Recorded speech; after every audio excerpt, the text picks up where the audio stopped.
We locked in like the playoff grind. Preparation to win, you can lay off. Mind, you hit the end of the countdown, it's take off time. Multiple streams of income, pay off time. Keep your head up, it'll pay off. Load the bread up, it'll pay off. The gap would only widen with the days off. The hate is only dividing, shake the weight off. What's up, everybody? It's me, your brother, your cousin, your nephew, your uncle, Big Mel, not the little one, and this is the Whole Purp podcast. Today, I have somebody here. This guest is a music artist, a producer, and they bring pure emotion and transparency to every layer of their sound. With 4 solo projects, this is including their latest album, Home Away From Home, and a beat tape released, he's built a catalog that speaks to both creativity and consistency. His production credits include artists like Tia Corinne, Stunner for Vegas, Juice Lord, 3 AM Sound, Gerard Britt, Dion Garrett, and some guy named Yike De Niro.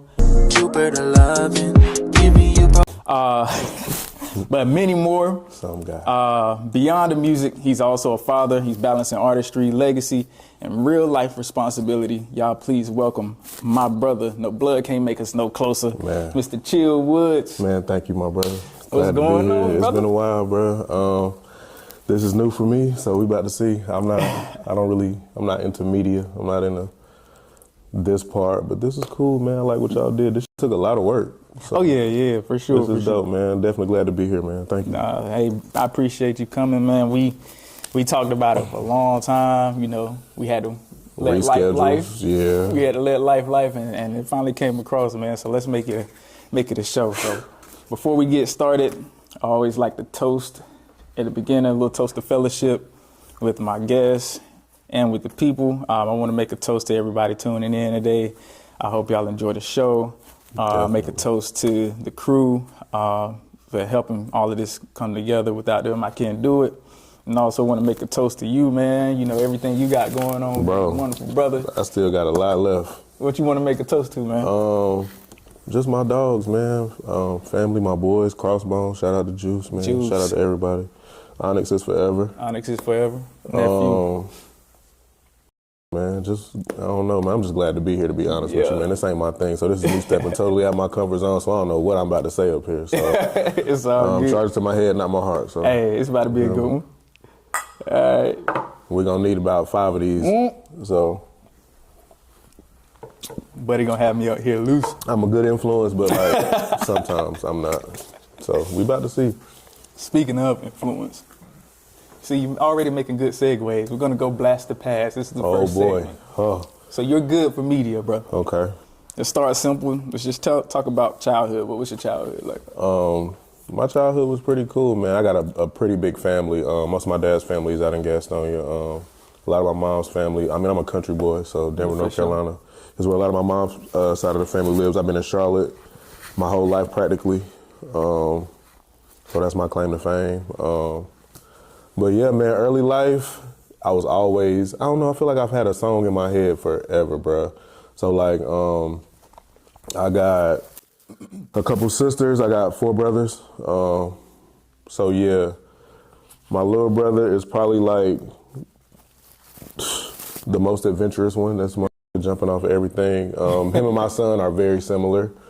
But yeah, man, love my, I don't get to see my grandma as much as I would like to, but like my grandparents had like a big influence on me, man. My mom musically was probably like the thing. It was always Parliament Funkadelic. Like I got introduced to like Outkast and like B.I.G., Jay-Z, Pac from my dad, Bone Thugs and Harmony real early.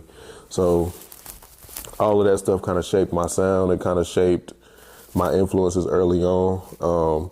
I come from a family of a lot of strong women and some strong men too, man. My dad's, my uncles, like, it's a family of love. It's complex. Don't get me wrong. Like, we got problems just like every other family. But I come from a pretty good family, bro. I can't make it seem like I had like this incredibly challenging childhood. There were hard times. We went through a lot of stuff, especially being in Charlotte, being on the East at one point. I went to Eastway Middle School, so navigating early, elementary school, middle school, stuff like that, that was pretty wild. Obviously, the Wild Wild West is a thing of itself. I guess. But man, I come from a good family, man. A lot of cousins. I love my siblings, even though we don't always see eye to eye. But yeah, man, good family. I can't knock my family, man. I love my family. That's dope. So, but I noticed you talking about like your music that you came up on. So, you feel like there was like any early moment where you just knew, like for sure, like music the first is about time, to be my thing. bro. The first time I heard "Elevators" by Outkast. The first time I heard "Aquemini" by Outkast, like I just knew. Like, it's something clicked. Like, bro, I always like music, but like even early, like, cause you know your parents found out you like stuff. Now you're doing talent shows and so like doing crisscross back in the day, you know, wearing your clothes backwards, all that. But like real talk, early Outkast is probably like my biggest influence, man. Organized Noise, Rico Wade, shout out to him, rest in peace. Ray Murray, Sleepy Brown. Later, bro. Later, the Hot Boys, obviously, Wayne, but even before that, like DJ Toomp, all of those dudes, early Mike Dean and what they was doing out in Texas, I liked a lot of they too, but especially like it would have to be Outkast, bro. Yeah. Like, and then I got D'Angelo, Parliament Funkadelic from my mom, Gerald Levert, Luther Vandross, that kind of shit. But like, bro, I've been a music head all my life. I like all kind of. Yeah. So let's get to the journey, bro. Like you taught, I know we met college days. Yeah. 07, 08, something like that. We going on 20 years. Yeah, bro, easy. sure. A lot of ridiculous moments, bro. So not just your first song, but the moment you took it serious. Like, what was the moment leading up to you taking music seriously?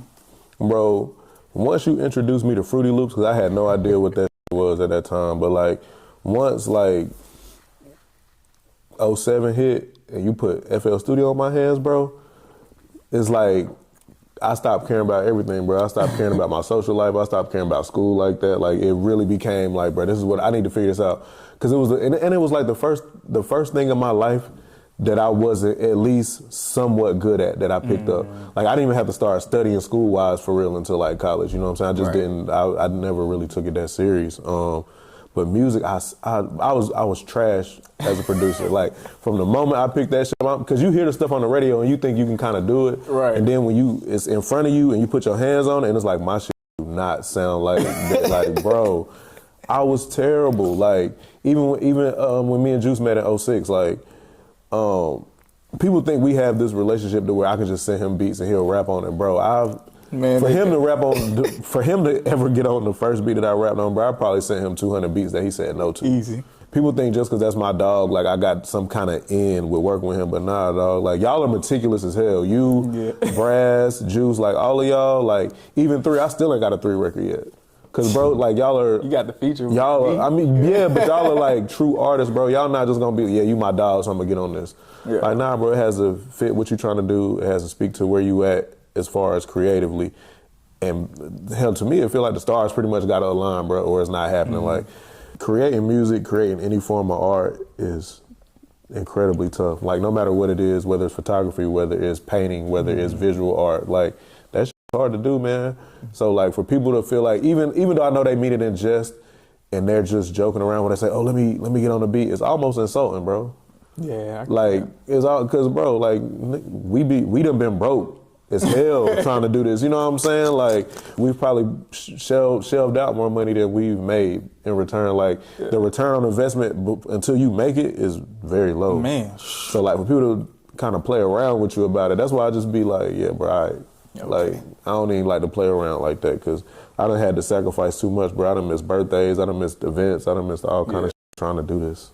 Yeah. So, and I still ain't made it. You know what I'm saying? Yeah, because this, I mean, that speaks to the testament of your consistency, your desire to actually keep going, your willpower. Because a lot of people do this and they jump in thinking it's gonna be easy. Then they quick money. They done 2 years in. What would I do if I quit though?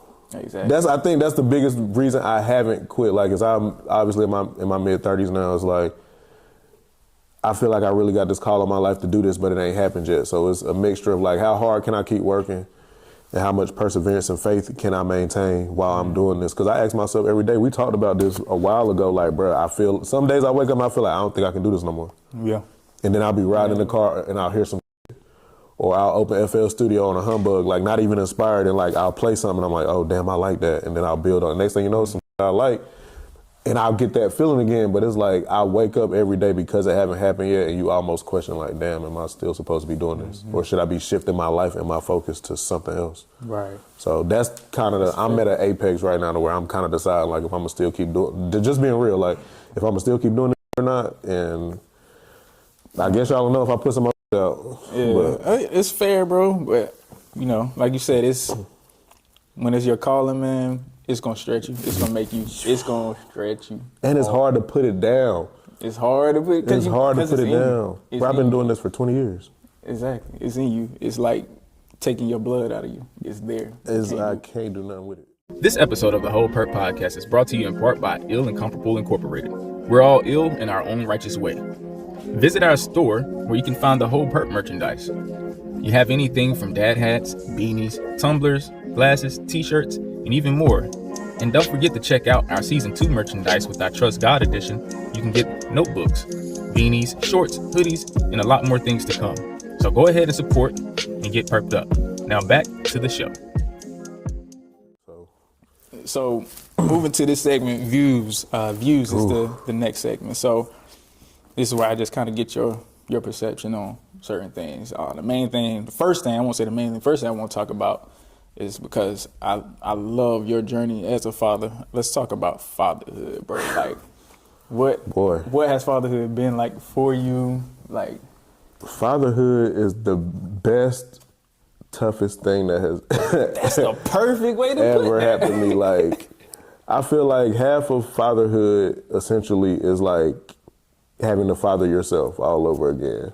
Like because you can get so caught up in managing your child's emotions and managing the things about your child, like when you need to be managing yourself and managing your reactions to the things that your child is dealing with or going through or growing through. Like, because your child is a direct reflection of you. So like when you like speaking to certain things, or like you can't fuss about every little thing. Mm-hmm. Or sometimes you want to jump in and save your child from something, but it's like, well, they got to bump their head like this. They got to make this mistake on their own.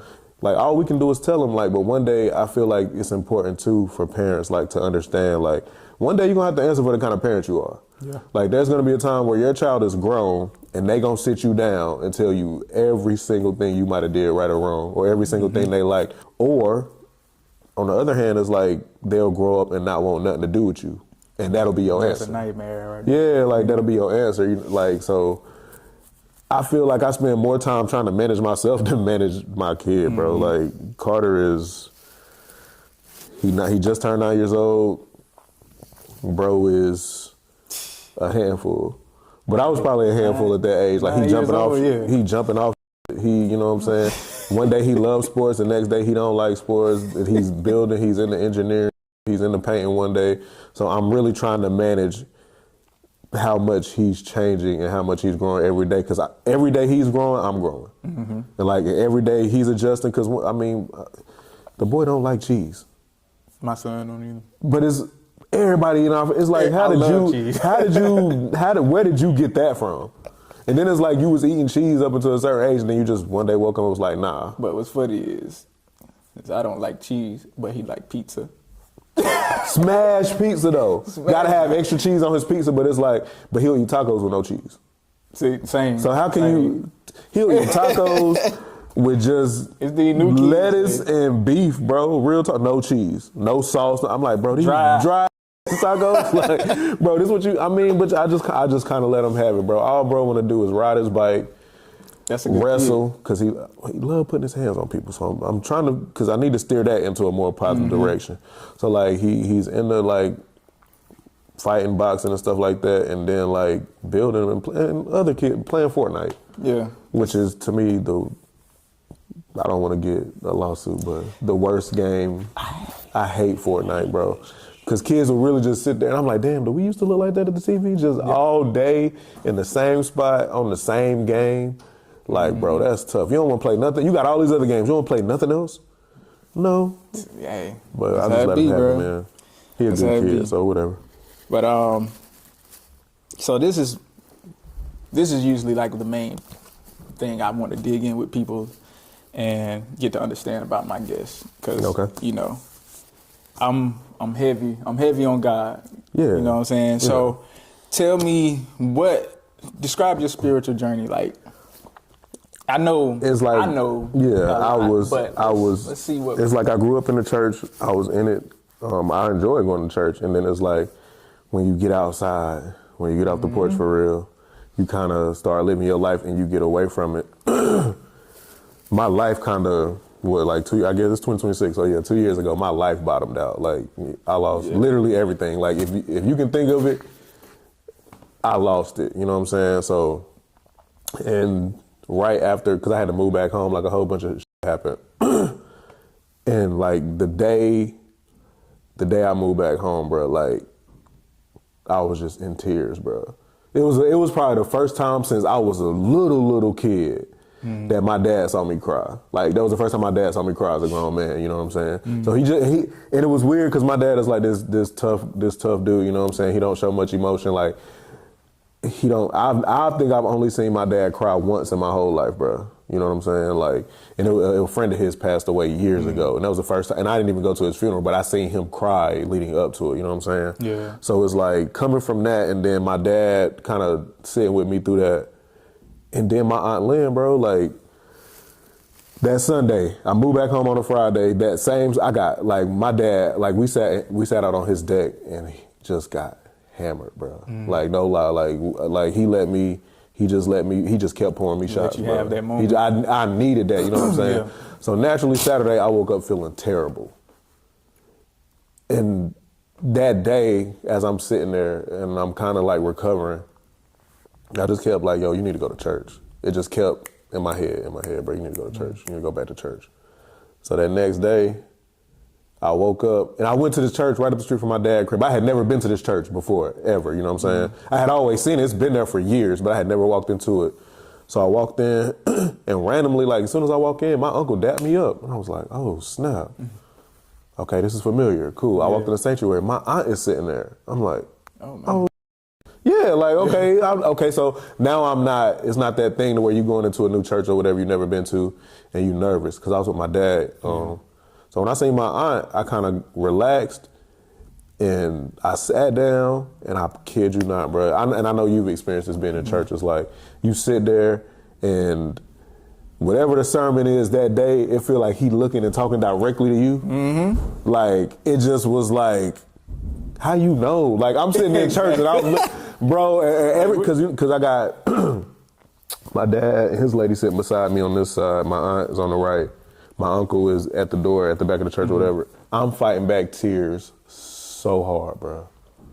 Like, I'm doing my best in church not to, like, break down, you know what I'm saying? Because it literally feel like he was just poking at my life at that exact moment where I was at in my life. And it's been, bro, I've been back going fairly faithfully since, bro. I guess it's our flaw as humans. Like, sometimes that's what it takes for God to, like, ring our bell sometimes, like, hey, give me that. I need this, I need this, I need this. And to where your reliance is strictly on your faith in him. Yeah, it's like you can't distract yourself with TV. You can't get in your car and drive nowhere. You can't go around these people because these people not around. Because maybe they had a point in their life when they going through something. So now they can't be there for you like they were. Like stuff just was happening. Like I felt some type of way at first because you like, damn, bro, I was there for all these people when I was going through. But now that I'm at possibly the worst time of my life, I can't look around and call nobody. Like you was one of the few people, like my boy DJ, my boy Dion. Like it wasn't a whole bunch of people I was really like just talking to like that. I felt like, especially like my homies, and then especially later finding out, it's like, damn, bro, because all your homies going through. And also too, as men, it's like we're so conditioned to be like, I got it, I'm gonna figure it out. So even though I knew I had community, like I knew I had partners I could call and tell, but it's like, damn, bro, I don't want to. Cause I don't know what they got going on. Cause you know we got a wide spectrum of friends. We got friends that's married. We got homeboys that's still outside. We got homeboys that are artists. We got homeboys who are in the church. Like we got this melting pot of people around us. So it's hard to be like, damn, bro, I don't know what he might have going on. Yeah, you don't want to add to you know what I'm saying? So I dipped, bro, out. I had got fat, bro. I was I was about 265 pounds at the time, summer 2024. So I ain't had no money to go to no gym membership. Like, you know what I'm saying? I lost everything. So like, I hit the pavement, bro, old fashioned way. I remember when you told me, I'm about to start back getting I gotta do it, bro. Like, it was push-ups and sit-ups. There was push-ups, sit-ups, and running. I felt like I was working out probably 6 days a week. I was resting on Sundays. Yeah. I would go to church, get out of the church, and then just sit in my room, bro. For sure. And I cut all that weight. 2025, I got in better shape. Started happening, and it's been a slow climb, bro. But yeah, you've been locked in, man. I feel like I can breathe again a little bit. Yeah, we've definitely been in communication, you know, helping each other, bro. Covering each other, bro, and stuff like that. That's been big for me as well, personally. Just having that, you know, that camaraderie. You need that, bro. And stuff. Before God we go calls to us to community. Yeah. Before we go to the next question, I do want to reach out to the people. If I can get you guys, tap in with me real quick. If you haven't already, drop some comments, like the video, you know, share it with your friends, your family. Let them know what we got going on here at the Whole Purp. But also, most importantly, please subscribe and hit that notification bell so you do not miss out on anything. Do that for me real quick. Take 2 seconds. But I like what y'all done did, man. Hey, man, look, we like what y'all trying, done did. man. This is a whole production, man. Y'all got lights, y'all got multiple cameras and shit. This is, hey. But like we talked about purpose, man. It's purpose, you bro. had to go through a lot to get here to do this. And like I said, bro, you perfect for media because you just segued into my next question. Man, but speaking of this, bro, I want to say something for real before you do that. Yeah. Man, rest in peace, Honcho J, bro. Because he had been trying to get me to do interviews for years, bro. But like I had told you, like, I just didn't feel like I had nothing to say. You know what I'm saying? I didn't feel like, I was like, who gonna listen to me? Who gonna watch me? Because you feel like because you haven't made it, especially in the space and the business that we in, it's like you feel like because you haven't made it yet, ain't nobody gonna care about what you talking about for real. Right. But he was one of the earliest people, if not the first person to really be like, bro, you need to do more interviews. Yeah, like people need to see your face, you know what I'm saying? Story. Like people need to, you know what I'm saying? So shout out to him, man. Rest in peace. I hate it because the first time when I first heard about it was because I seen Mirror's status on Facebook one day. Like I had woke up and I was like, he what? Because I had just talked to him probably like a week and a half, 2 weeks ago. Like we was just talking about life and some stuff he was dealing with. But like, so to wake up and like find out that he passed was like weird. Because he was one of the few people early, like that was like, yo, bro, you special. Got some. Like, so rest in peace to him, man. Rest in peace to him, yeah, man. But yeah, speaking on purpose, bro, just to grab 2 ends and bring them together. How do you feel that your music and your music correlates with your purpose? I feel like I've had a song in my head forever, bro. I feel like I was born to do this. God was a creative, bro. So the fact that like, I don't know, because people ask me, you know, what inspires my music or what inspires what I do, and it's like, bro, I can't read music. Right. You can put a treble clef or whatever in front of me, and I was like, I don't know what that is. Like, you know what I'm saying? So the fact that I make all my music basically out of like what I hear in my head. So what else is it? Yeah. I don't, you know what I'm saying? Like I don't have the. And then that's also me probably sleeping on myself. I probably do need to get some form of kind of piano training or something. But I've come this far in my career just based off God-given ability so far.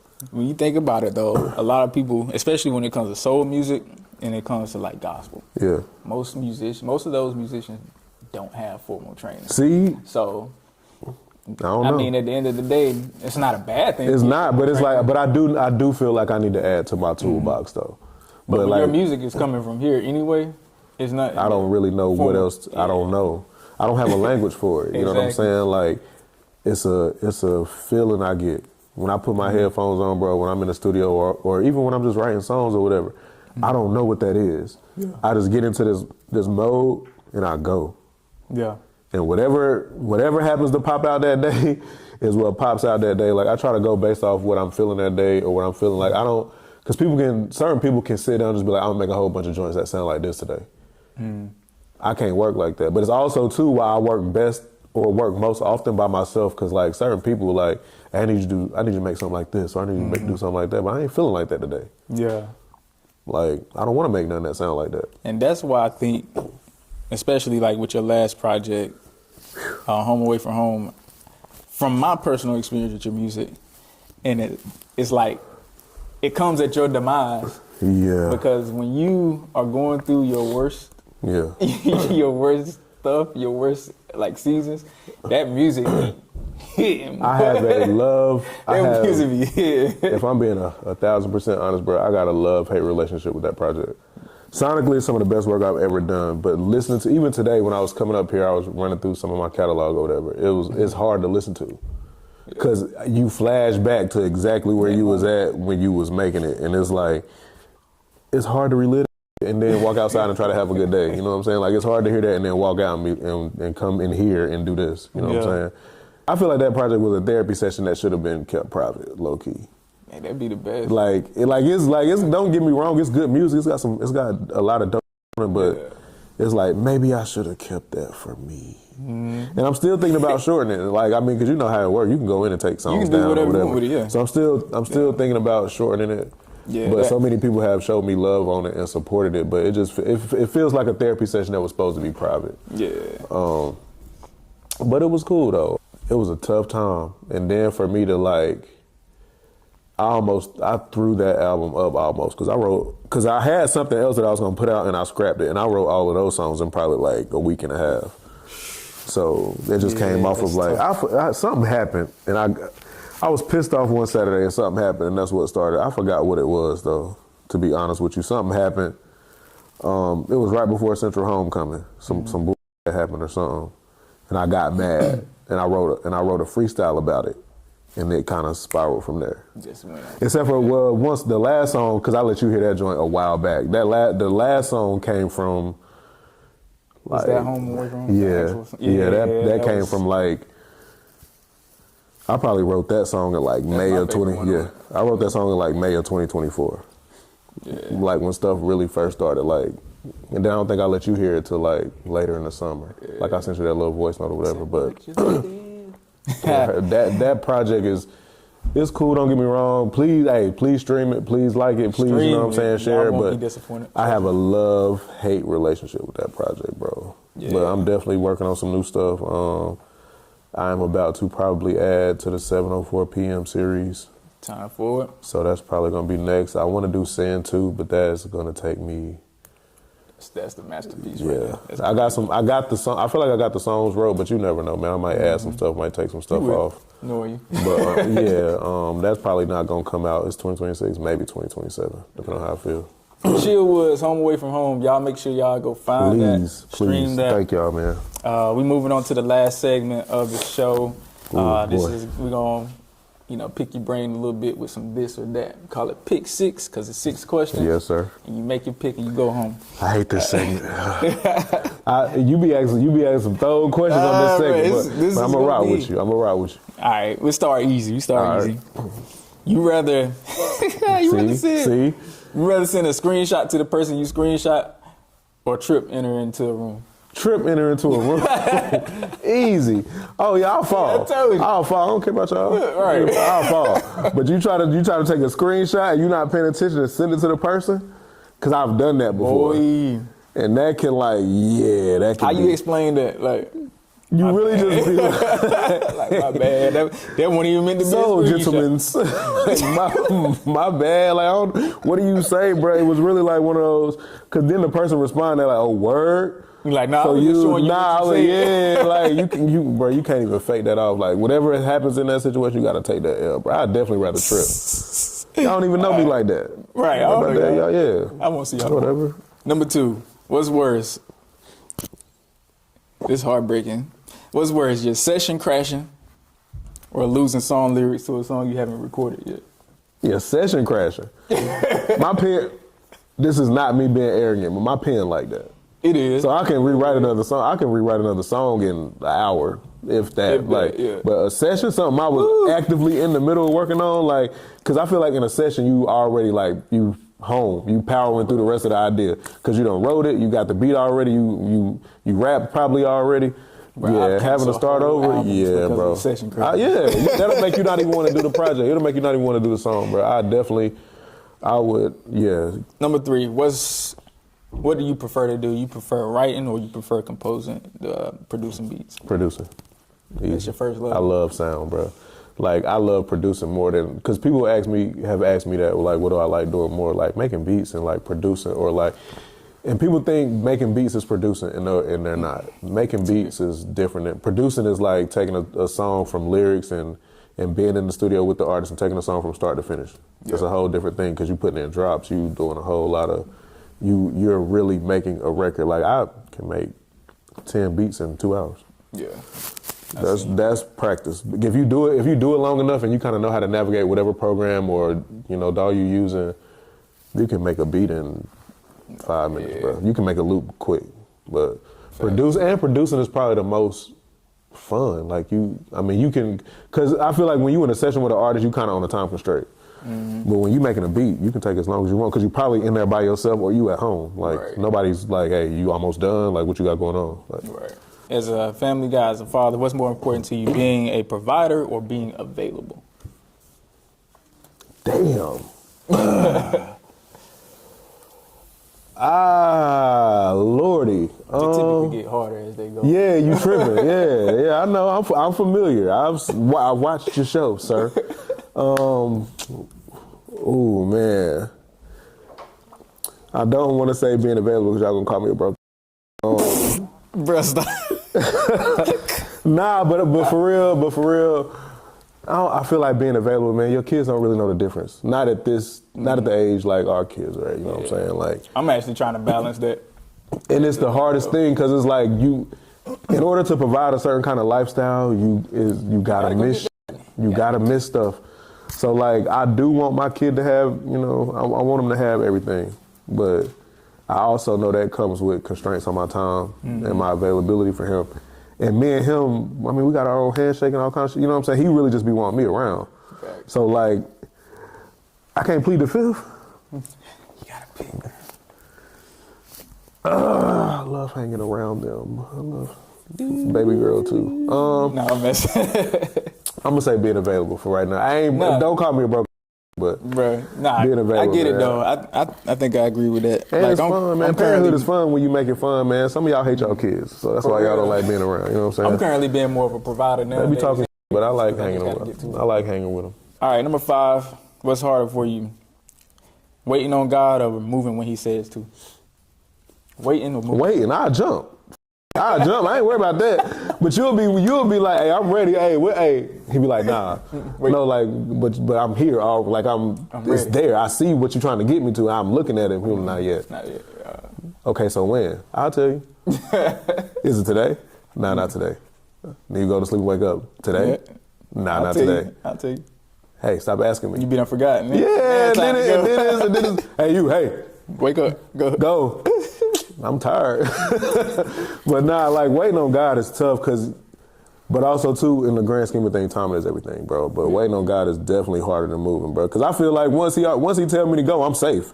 It don't matter what happened. Like, I feel like if he told me to go, I'm cool. Yeah. Even if something happens, because him telling me to move is a reflection of his character. He's not gonna tell me to jump out there off the deep end into something crazy, bro. He might not say it's gonna be easy.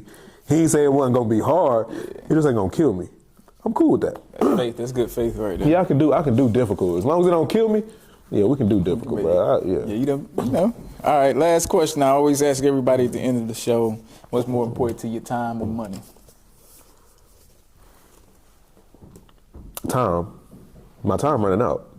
I'm actively, every day we wake up and we breathing, bro, you are actively running out of time. And I think that's the reason why this music thing is so heavy on me, because it's like, bro, yeah, there are anomalies like 2 Chainz, people who popped later, but it's like, you don't want to be 45 just now, you know what I'm saying? Right. Make it shake, but bro, time is the one commodity that you're always running out of and that there will never be more of. Facts.